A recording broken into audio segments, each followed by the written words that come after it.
नाज़िम ॿी अहम ख़बर आहे अव्हांखे अपडेट कंदा हलूं त टंडोजाम में वैन जो मोटरसाइकिल खे टक्कर लॻो आहे। हिकु नौजवान फौत थी वियो आहे जॾहिं त ॿ ॼणा ज़ख़्मी थी पिया आहिनि।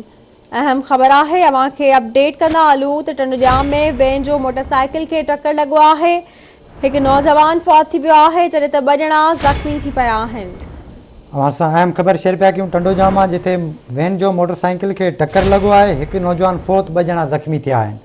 वधीक तफ़सील मालूम कंदासीं टंडोजाम मां अज़हर लोची खां। जी अज़हर, छा अपडेट्स आहिनि? जी अज़हर, छा अपडेट्स आहिनि?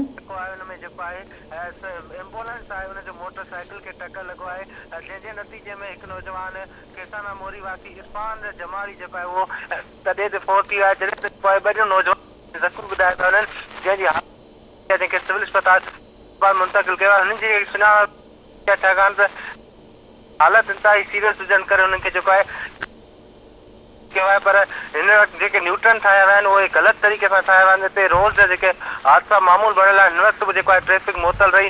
लास्ट जेको आहे टंडोजाम जी सिविल अस्पताल मुंतक़िल कयो आहे जॾहिं त 2 ज़ख़्मी आहिनि उहे हैदराबाद जी सिविल अस्पताल मुंतक़िल कया विया आहिनि। जी